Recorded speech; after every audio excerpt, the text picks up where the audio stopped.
이제 본문을 근거로 다른 예수, 같은 예수 이러한 제목으로 함께 은혜를 나누고자 합니다.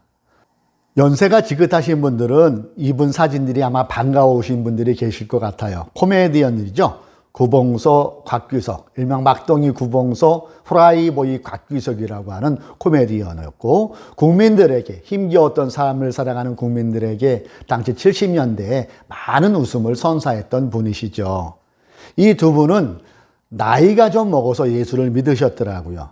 이 구봉서 이분은 나중에 장로가 되셨고요. 또 곽규석 이분은 목사로 살다가 지금은 하나님의 부르심을 두 분 다 받으신 상태지요. 예. 구봉서 장로님이 먼저 예수를 믿고 곽규석 목사님을 전도하기 위해 당시 연예인 교회를 섬기셨던 온누리교회 하용조 목사님이 인도하시는 성경 공부 모임에 나가셨었는데, 어느 날 마리아의 동정녀 탄생을 다루는 시간이었어요. 당시 곽규석 목사님은 다른 건 다 이해가 가는데 어떻게 여자가 혼자 아기를 잉태하고 낳을 수가 있느냐, 말이 안 된다. 이 건을 가지고 당시 하용조 전도사님과 한참 실랑이를 벌이고 토론이 이어졌다고 합니다. 다른 연예인들도 많이 와 있는데 이 토론이 이어지다 보니까 다음 장을 나가지 못하는 거예요. 계속 토론이 이어지는 것을 본 이 구봉서 장로님이 한마디 냅다 내들렀답니다. 야, 곽규석, 마리아 남편이 요셉이야. 요셉도 남편도 동년녀 탄생을 믿었어. 마리아 남편이 믿는데 남편도 아닌 네가 왜 못 믿어? 믿어! 이렇게 얘기했다고 합니다. 그 이후에 이 곽규석 목사님도 마리아 동정녀 탄생 사건이 어느 순간 믿어지고 그의 신앙이 불붙듯 일어나서 주의 종으로 부름을 받아 목사로 사시다가 하나님의 부르심을 받았지요. 곽규석 목사님은 동정녀 탄생을 이성과 지성으로 접근한 것이고요. 구봉서 장로님은 신비, 영성 쪽으로 이 부분을 접근하셨다는 것 같아요. 오늘 우리가 함께 읽은 본문 12절에 보면 그 뒤에 그들 가운데 두 사람이 걸어서 시골로 내려가는데 예수께서는 다른 모습으로 그들에게 나타나셨다. 자, 이 구절에서 우리는 다른 예수, 같은 예수를 발견할 수가 있어요. 두 모습 같지만 한 모습이라는 것이지요. 여기에는 곽규석 목사님이 접근하셨던 이성과 지성, 그리고 구봉서 장로님이 접근하셨던 신비가 본문에 담겨져 있는 내용입니다. 오늘 본문은 12절과 13절, 마가복음에서는 두 구절에 밖에 언급이 안 돼 있지만은 누가복음을 보면은 상세하게 이 당시 사건이 기록되어 있습니다. 그 사건이 누가복음 24장에 보면 잘 나와 있어요. 예수님께서 부활하셨다는 소식을 접한 글로바라는 사람이 다른 일행 한 사람과 함께 예루살렘을 빠져나와서 약 12km 정도 떨어진 엠마오로 향하고 있었습니다. 그들의 대화는 예수님이 정말 살아나셨을까? 막달라 마리아가 헛것을 보고 헛소리한 것 아닐까? 여기에 집중되어 있었어요. 이런 대화를 하던 중에 방향이 같은 행인이 우연찮게 동행을 하게 되죠. 그리고 서로 간에 대화를 나눕니다. 아니, 지금 무슨 얘기들을 하는 겁니까? 동행한 행인이 이렇게 질문을 하자 글로바와 함께 동행한 그 친구가 침통한 표정으로 이렇게 말합니다. 아니, 선생님께서는 정말로 몰라서 물으시는 겁니까? 예, 나는 처음 듣는 얘기들을 지금 두 분께서 하시네요. 지금 예루살렘에 그 예수라는 사람이 죽어서 다시 살아났다는 얘기가 돌고 있어요. 예루살렘 성 안에 그래서 지금 발칵 뒤집혀졌어요. 예루살렘에 살린다면서 그것도 몰라요? 며칠 동안은 거기에서 일어난 일들은 아마 당신만 모를 거요. 이렇게 얘기합니다. 지금 우리가 나누는 대화는 나사렛 예수에 관한 일입니다. 그런 하나님과 모든 백성 앞에서 행동과 말씀에 힘이 있는 예언자였습니다. 그런데 우리의 대제사장들과 지도자들이 그를 넘겨주었어요. 그래서 사형 선고를 받게 하고 십자가에 못 박혀 죽었습니다. 우리는 그분이야말로 이스라엘을 구원하실 분이라는 것을 알고서 그분에게 소망을 걸고 살았어요. 그뿐 아닙니다. 그런 일이 있은 지 벌써 사흘이 되었는데 우리 가운데서 몇몇 여자가 우리를 놀라게 하였어요.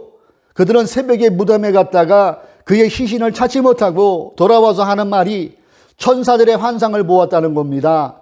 천사들이 예수가 살아계신다고 말했다는 거예요. 그래서 우리와 함께 있던 몇 사람이 무덤으로 가서 보니 정말 그 여자들이 말한 대로 예수님이 보이지 않더라고요. 글로바의 이 얘기를 다 들은 행언이 침착한 어조로 이렇게 얘기합니다. 어리석은 사람들입니다. 예언자들이 말한 모든 것을 믿는 마음이 그렇게도 무디니 말입니다. 그리스도가 마땅히 이런 고난을 겪고서 자기 영광에 들어가야 하지 않겠습니까? 행인이 이렇게 말하면서 모세와 모든 예언자에서부터 시작하여 해박한 성경 지식을 가지고 그리스도에 대해서 또 이 성경이 어떻게 얘기하고 있나를 아주 흥미나게 진진하게 전개를 해 나갑니다. 그 글로바와 옆에 있는 친구가 그 말에 쏙 빠져버렸어요. 얘기를 내면서 가다 보니 어느새 엠마오 마을에 도착하게 됩니다. 그리고 그 행인은 가던 길을 계속 가려고 하니까 글로바와 그 친구가 붙잡지요. 아유, 선생님, 말씀 들어보니까 보통 분이 아니신 것 같은데 오늘 해도 넘어갔고 저녁이 되었는데 우리 집에 가서 식사하시고 주무시고 내일 가십시다. 그렇게 해서 그 지나가던 행인을 자기 집으로 초대를 하게 되고 저녁 식사를 제공하게 되지요. 저녁이 다 나온 다음에 행인이 그 음식을 가지고 감사 기도를 드리는데 놀라운 일이 벌어집니다. 갑자기 그 행인이 모습이 싹 변하여서 예수님의 모습이 되어버리는 거예요. 이 모습에 글로바와 함께했던 그 식구들이 깜짝 놀랐습니다. 그 순간에 예수님이 싹 사라져버리는 거예요. 놀라운 일이지요. 이때 그들이 이렇게 말합니다. 길에서 그분이 우리에게 말씀하시고 성경을 풀이하여 주실 때 우리의 마음이 뜨겁지 않았습니까? 네, 글로바와 함께 식사하고 있던 사람들은 예수님의 부활을 그들도 보게 되는 영광을 누렸습니다. 이 내용이 누가복음 24장에 기록되어 있는 내용입니다. 엠마오 마을로 향하시면서 행인으로 보였던 예수님, 식사 자리에서 자신의 모습을 보여주신 예수님, 본문 12절에서 이를 어떻게 표현합니까? 예수께서는 다른 모습으로 그들에게 나타나셨다. 이렇게 표현하고 있어요. 행인 모습도 예수님이셨습니다. 식사 자리에서 변모한 모습 또한 예수님이셨습니다. 본문의 다른 모습에서 우리는 행인 모습의 예수님만 믿어서는 안 될 것입니다. 그렇다고 변화된 예수님의 모습만 추구해서도 안 될 것입니다. 바른 신앙은 내가 보고 싶은 것만 보고 듣고 싶은 것만 듣는 편식 신앙에서 벗어나는 것입니다. 성경 안에는 쓴소리도 있고 단소리도 같이 들어있다는 거예요. 단소리도 듣고 쓴소리도 들어야 저와 여러분, 우리들의 신앙이 치우치지 않는 바른 신앙을 할 수 있다는 것을 예수님의 다른 모습이라는 그 단어에서 우리는 생각해 볼 수가 있다는 것이지요. 이처럼 바른 믿음과 신앙은 인간의 세 가지 심적 요소인 지정의, 즉 지성, 인간이 가진 지성, 감정, 인간이 가진 감정 말합니다. 의지, 인간이 개인적인 의지에 이 바탕 위에 또 하나가 서야 되는데 그것이 뭐냐 하면은 하나님이 행하시는 초월적 현상도 일어날 수 있다는 것을 인정하는 것. 이게 바른 신앙인의 모습일 수 있다는 것입니다. 엠마오로 향하는 길에 행인의 모습으로 나타나신 예수님은 우리의 지성과 상식으로 볼 수 있는 예수님의 모습일 거예요.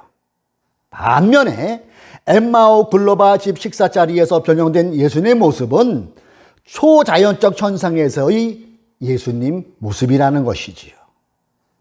이것은 서로 다른 모양이지만 같은 예수님이라는 것을 우리에게 알려주고 있어요.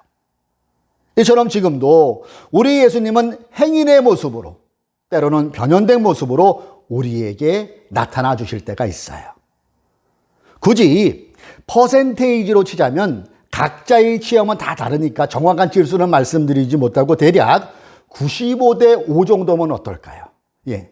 우리 평범한 상식과 이성에서 만나는 예수님이 지금은 훨씬 많은 시대에 살고 있다는 것 또한 부인할 수 없을 것 같아요.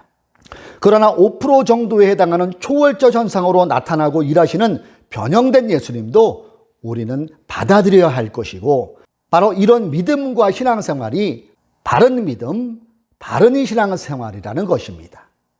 특별히 우리가 속해 있는 교단은 기독교 대한 하나님의 성에 일명 순복음이라고 하지요. 예, 오순절 교단이라고도 하지요. 특히 이 오순절주의를 추구하는 교회와 신앙인들은 이 5% 정도를 의심 없이 믿고 있어요. 서로 교단마다 상반된 주장을 하지요. 그 한 예가 은사중지론과 은사지속론일 거예요. 예, 일부 장로교 쪽에서는 예수님 시대에 이미 은사, 병을 치료하는 그런 거는 중지됐다, 이렇게 주장하는 것이고요. 우리가 속해 있는 기독교에 대한 하나님의 성회나 또 오순절파 교회, 교단은 은사지속론을 주장하고 있어요. 이것은 서로 상반된 대립이지만은 이 성경에 이 부분이 다 나와 있어요. 나중에 이 문제는 예수님의 재림 위에 가려질 것 같습니다. 어쨌든 우리가 속해 있는 교단은 은사지속론을 주장하고 있다는 것을 참고해 주시기 바랍니다. 그래서 이 오순절 개통, 특히 순복음은 예배 중에 신유 기도를 하지요. 저도 가끔가다 예배 마칠 때쯤에 아픈 분 아픈데 손을 얹으십시오, 그리고 기도하는 경우 있죠. 예, 이 부분 때문에 그러는 거예요. 그리고 여전히 지금도 약 5% 정도지만은, 지금은 많이 나타나지 않지만은 여전히 마음 한켠에는 신유를 행하시고 기적을 행하시는 그 하나님을 기대하면서 뜨겁게 기도를 하곤 합니다. 제가 일목으로 일하기 전까지는 이 개척교회 생활이 그야말로 가난을 넘어 극빈의 시기를 살 때가 있었어요. 당시 석유 한 마리 20리터짜리죠. 석유 그 한 통이 20리터 정도 들어가는데, 그 20리터 한 통으로 추운 겨울날 일주일을 버티는 그런 생활의 연속이 있을 때가 있었어요. 그때 석유값이 20리터에 11,000원 전후 정도로 기억하고 있는데요. 예, 11,000원조차도 없을 때가 있었다는 것이겠죠. 석유 한 통으로 일주일을 버티는데 그날은 돈이 똑 떨어진 거예요. 11,000원이 없어진 거예요. 없는 거예요. 그래서 석유통 보면은, 보일러통 가보면은 이렇게 가는 호스에 투명하게 석유가 기름이 들어있는 게 보이잖아요. 요 정도 갈랑갈랑 하는 거예요. 야, 이거 오늘 밤 넘길까? 그런 마음이 드는데 돈은 하나도 없는 거예요. 냉방에서 잘 그럴 처지에 놓였어요. 그때 제가 한 일이 있어요. 무엇이냐면은 그 호수, 계기판 호수에다 손을 얹었어요. 그리고 이렇게 기도한 기억이 나요. 나사렛 예수의 이름으로 명하노니 사렙대 과부의 기적이 이 자리에 일어날지어다. 돌이 생길 때까지 기름이 기름통 속에 기름은 줄어들지 말지어다. 예수의 피, 하나님께 순종하여 개척하였습니다. 냉방에서 잠은 하나님의 영광 가립니다. 하나님 채워주옵소서. 그런 기도를 한 적이 있어요. 사렙다 과부가 누구예요? 엘리야가 홍수 그 가뭄을 피해서 갔을 때에 그 사렙다 과부가 한 움큼 남은 가루와 기름으로 정성되이 했을 때 그 가뭄이 다 갈까지 통에 가루가 떨어지지 아니하고, 예, 기름이 떨어지지 아니했다고 했잖아요. 그때 그 말씀이 생각나서 그렇게 손을 얹고 기도를 제가 했대도요. 와, 근데 희한한 일이 일어났어요. 이게 뭐냐면은 2주 동안 정말 기름이 안 주는 거예요. 늘 자면서 조마조마하지요. 기름 떨어지면 보일러 작동 멈추잖아요. 한겨울에. 근데 기름이 계속 돌아가는 거예요. 다음날 아침에 가서 이렇게 봅니다. 여전히 그만큼 남았어요. 이 세월이 2주가 가더라고요. 이 기간이 2주. 그리고 약 2주 뒤에 돈이 생겨서 기름을 갖다 넣으려고 그 지하였거든요. 그 보일러실이. 들어가는데 보일러 돌아가는 소리 나잖아요.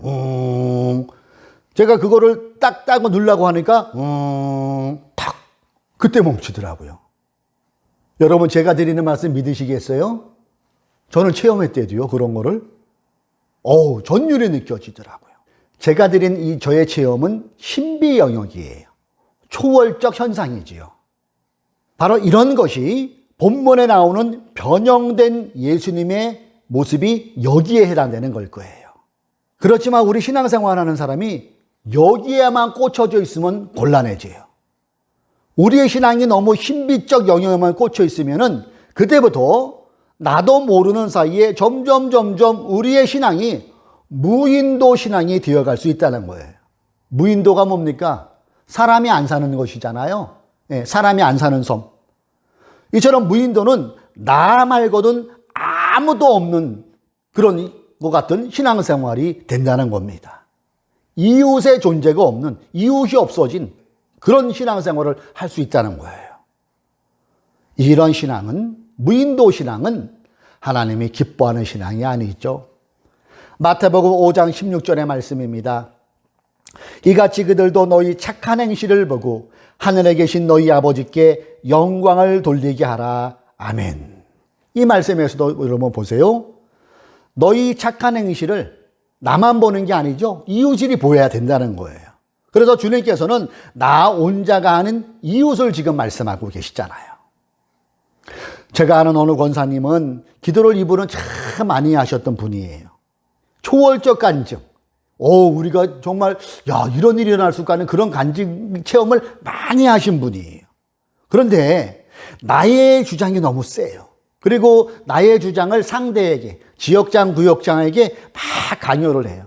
그리고 나만 신령해요. 설교하는 모든 목사님들을 자기가 판단합니다. 이런 분이 기도는 참 많이 한데도요.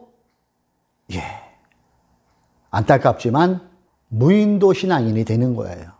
바람직하지 못한 신앙인의 모습이 된다는 얘기지요. 이와 반대로 건조한 신앙인이 있어요. 건조형 신앙인.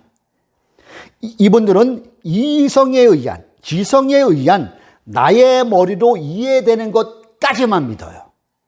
그런데 이러한 신앙의 장점도 있어요. 이런 분들은 이단이나 사이비 목사들에게 속지 않아요. 늘 의심을 하면서 이것을 들으니까 그런 것 같아요. 그러나 이러한 이성적 신앙으로만 우리가 신앙생활을 하다 보면요, 신앙생활이 메마릅니다. 건조해져요. 깊은 기도를 통해서 부어주시는 성령 충만해서 오는 기쁨, 감사, 감동, 은혜와는 거리가 멀어요. 이런 것들을 체험하지 못하지요. 재미있게 예수를 못 믿어요. 신앙생활에 활기가 떨어집니다. 언제나 밋밋합니다. 우리가 속해 있는 순복음 신앙은 이 부분에 장점이 있어요. 오늘날에도 예수의 이름으로 기도할 때에 병자가 고침받고 여러 가지 문제가 해결받는 체험을 하는 신앙이에요. 다음에 소개해드리는 이분은 직업이 의사세요.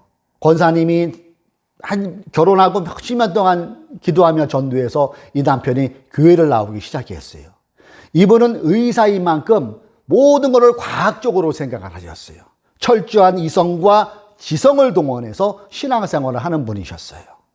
예배 시간에 절대 빠지거나 늦거나 그런 적이 한 번도 없어요. 헌금도 제때 많이 하시고 무료 진료도 하고 하셔서 나름 존경도 받는 의사였어요. 근데 이분에게 병이 하나 있어요. 의사인데도. 그 병이 뭐냐면은 의처증이에요. 부인을 늘 의심해요. 그래서 설교하는 그 교회 담임 목사와 내 부인이 불륜관계라고 계속 의심을 하는 거예요.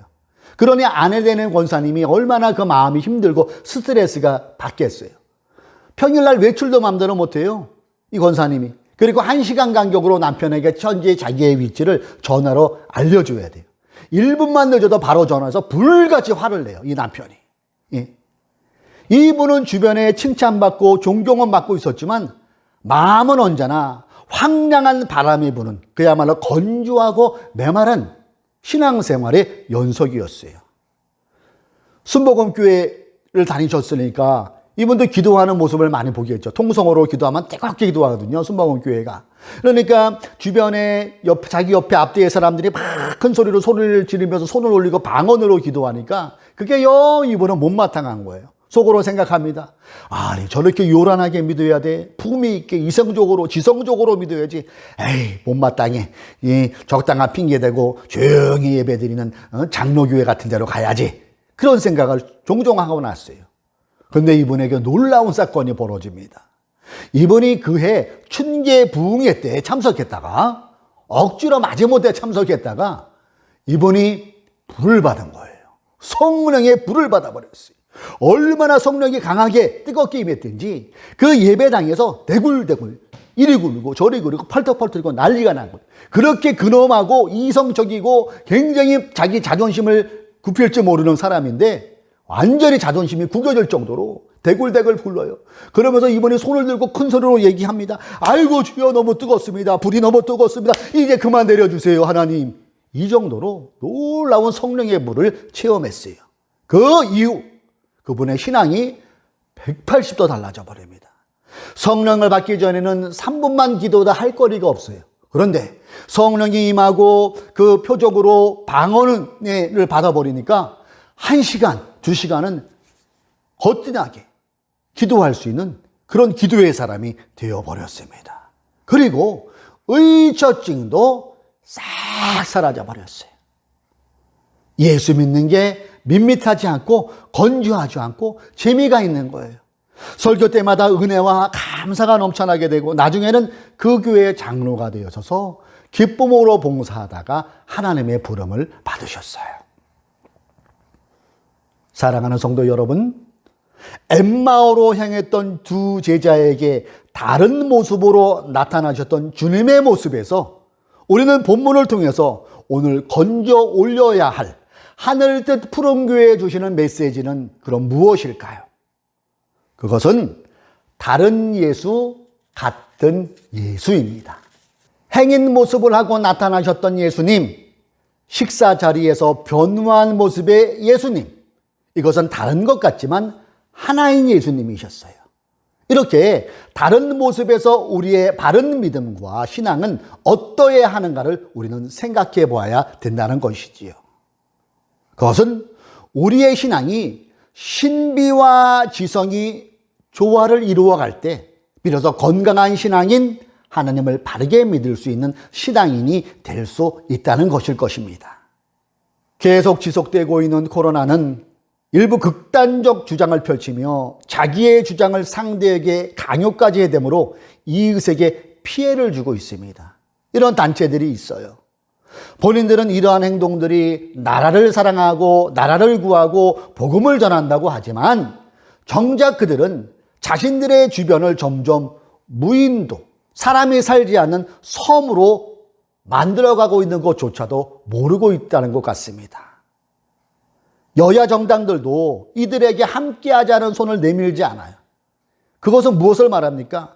국민들이, 대다수의 국민들이 같이 신앙생활을 하는 소위 보수인 이 교인들조차도 그분들의 행동에 동의할 수 없고 그분들의 혐오적 발언, 극단적 행동에 고개를 절레절레 하고 있는 이 모습을 정당들은, 정치인들은 알고 있다는 것 아니겠어요?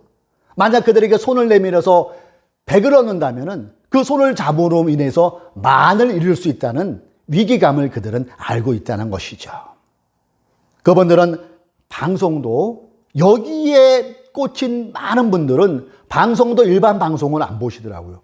유튜브, 그 위에서 한 지도자가 지정한 그 유튜브만 보고 그것이 세상의 진리인지 알고 그것이 옳은 보도인지 알고 계시더라고요. 참으로 안타깝습니다. 이것은 특정 목사에게 가스라이팅 되어 있는 것 같아요. 자식들조차도 외면을 해요. 정치 얘기, 종교 얘기라면 서로 싸움이 나고 전투적으로 변하니까 말 자체를 안 섞으려고 그래요, 자녀들이. 바른 신앙과 바른 믿음은 결코 아닙니다. 예수께서는 다른 모습으로 그들에게 나타나셨다. 이 말씀은 인간의 세 가지 심적 요소, 무엇이라고요? 지성, 감정, 의지라는 그 바탕 위에 하나님이 행하시는 초월적 현상도 일어난다는 것을 인정하고 받아들이는 신앙입니다. 바로 이러한 신앙과 믿음이 이웃에게 칭찬받는 신앙인이 되는 것이고 우리의 일상에서 하나님의 영광을 드러나는 삶이 될 수 있다는 것입니다. 예수께서는 다른 모습으로 그들에게 나타나셨다. 이 말씀의 의미를 마음에 새기십시다. 그렇습니다. 지정의 도하기, 하나님의 초자연적 현상까지 받아들이는 참 신앙인이 되는 것이 바로 오늘 본문을 통해 하나님께서 우리 하늘뜻 푸른 교회에 주시는 메시지인 줄로 믿습니다. 우리 모두 지성, 감성, 의지의 바탕 위에 하나님의 행하시는 초월적 현상도 일어난다는 것을 인정하고 받아들여 치우침 없는 바른 믿음과 건강한 신앙은으로 살아가시기를 주님의 이름으로 축원합니다. 기도하시겠습니다.